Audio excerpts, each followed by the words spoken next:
അവസാനത്തെ T20യിലെങ്കിലും ജയിക്കണമെന്ന ആഗ്രഹം ശ്രീലങ്കയ്ക്കുണ്ടായിരുന്നു. അല്ലെങ്കിൽ അവർക്കത് നാണക്കേടായിരുന്നു. അതുകൊണ്ട് ഇന്ന് ശ്രീലങ്ക മികച്ച കളി കാഴ്ചവെച്ചു. എന്നാൽ അവർക്ക് ഭാഗ്യമില്ല. അവസാന നിമിഷം ശ്രീലങ്ക കളി കൊണ്ടുപോയി കളഞ്ഞു. ആദ്യത്തെ 100 റൺസ് വരെ വിക്കറ്റ് കളയാതെ മികച്ച കളി ശ്രീലങ്ക കാഴ്ചവെച്ചു. പിന്നീട് അങ്ങോട്ട് ചറപ്പറ വിക്കറ്റുകൾ വലിച്ചെറിയുന്ന ശ്രീലങ്കൻ ടീമിനെയാണ് നമ്മൾ ഇന്ന് കണ്ടത്. അവസാനം സൂപ്പർ ഓവറിൽ ശ്രീലങ്ക തോറ്റു. ഇന്ന് കളി തോറ്റ ശേഷം ശ്രീലങ്കൻ ക്യാപ്റ്റൻ അസലങ്ക പറഞ്ഞ കാര്യമാണ് നമ്മൾ ഇന്നത്തെ വീഡിയോയിൽ നോക്കുന്നത്. ഇത്തരം ക്രിക്കറ്റ് ന്യൂസിന് വേണ്ടി ഈ ചാനൽ മറക്കാതെ സബ്സ്ക്രൈബ് ചെയ്യൂ. കളി തോറ്റ് ശ്രീലങ്കൻ ക്യാപ്റ്റൻ പറഞ്ഞത് ഇങ്ങനെയായിരുന്നു: ഇന്നത്തെ മാച്ച് ഞങ്ങൾ ജയിക്കുമെന്ന് കരുതിയതായിരുന്നു, പക്ഷെ ഞങ്ങൾക്കതിന് സാധിച്ചില്ല. ബാറ്റിങ്ങിൽ തന്നെയാണ് ഇന്ന് ഞങ്ങൾക്ക് പിഴച്ചത്. ബൗളിങ്ങിൽ ഞങ്ങൾ മികച്ച കളി കാഴ്ചവെച്ചു. ഇന്ത്യൻ ടീമിനെ ചുരുട്ടിക്കെട്ടാൻ ഞങ്ങൾക്ക് സാധിച്ചു.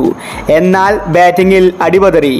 ഓപ്പണേഴ്സ് മികച്ച കളി കാഴ്ചവെച്ചെങ്കിലും അവസാനം വരെ ഞങ്ങൾക്ക് അത് മുന്നോട്ട് കൊണ്ടുപോകാൻ സാധിച്ചില്ല. പിന്നീട് സൂപ്പർ ഓവറിലേക്ക് കളി എത്തിയപ്പോൾ കളി ഞങ്ങൾക്ക് ജയിക്കാമെന്ന് കരുതി. എന്നാൽ ഞങ്ങൾക്ക് അവിടെയും പിഴച്ചു. വിക്കറ്റുകൾ പെട്ടെന്ന് പോയപ്പോൾ സൂപ്പർ ഓവറിൽ ഇന്ത്യ കളി ജയിച്ചു.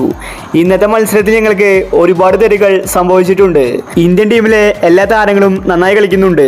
അവരുടെ കീപ്പർ അടക്കം എല്ലാവരും മികച്ച രീതിയിലാണ് ടീമിനെ മുന്നോട്ട് കൊണ്ടുപോകുന്നത്. അതുപോലെ ക്യാപ്റ്റൻ സൂര്യയും. കളി തോറ്റതിൽ നിരാശയുണ്ടെന്നും അടുത്ത പ്രാവശ്യം ശക്തമായിട്ട് തിരിച്ചു വരുമെന്ന് ശ്രീലങ്കൻ ക്യാപ്റ്റൻ വ്യക്തമാക്കി. സൂര്യകുമാർ ഇന്ന് ക്യാപ്റ്റനാണെങ്കിൽ സഞ്ജു വൈസ് ക്യാപ്റ്റന്റെ പോലെയാണ് ഇന്ന് പെരുമാറിയത്. സഞ്ജുവാണ് ഫീൽഡ് സെറ്റ് ഇന്ന് ചെയ്തത്. സൂര്യകുമാർ ഓരോ കാര്യങ്ങളും സഞ്ജുവിനോടാണ് ചോദിച്ച് മനസ്സിലാക്കിയത്. സഞ്ജുവിൻ്റെ ക്യാപ്റ്റൻസി എന്താണെന്ന് സൂര്യയ്ക്ക് വ്യക്തമായിട്ട് അറിയാം. അതുകൊണ്ടാണ് സഞ്ജുവിൻ്റെ തന്ത്രങ്ങൾ സൂര്യ ചോദിച്ചത്. സഞ്ജുവിന് ഇന്ന് ബാറ്റിങ്ങിൽ തിളങ്ങാൻ സാധിച്ചില്ല. സഞ്ജു ഡെക്കിലാണ് പുറത്തായത്. എങ്കിലും സഞ്ജു മികച്ച രീതിയിൽ ഇന്ന് കീപ്പിംഗ് ചെയ്തു. ഇന്ത്യക്ക് ഇന്ന് 137 റൺസ് മാത്രമേ ഉണ്ടായിരുന്നുള്ളൂ. എന്നിട്ടും ശ്രീലങ്ക കളി തോറ്റു. അപ്പോൾ ഇത്തരം ക്രിക്കറ്റ് ന്യൂസിന് വേണ്ടി ഈ ചാനൽ മറക്കാതെ സബ്സ്ക്രൈബ് ചെയ്യൂ.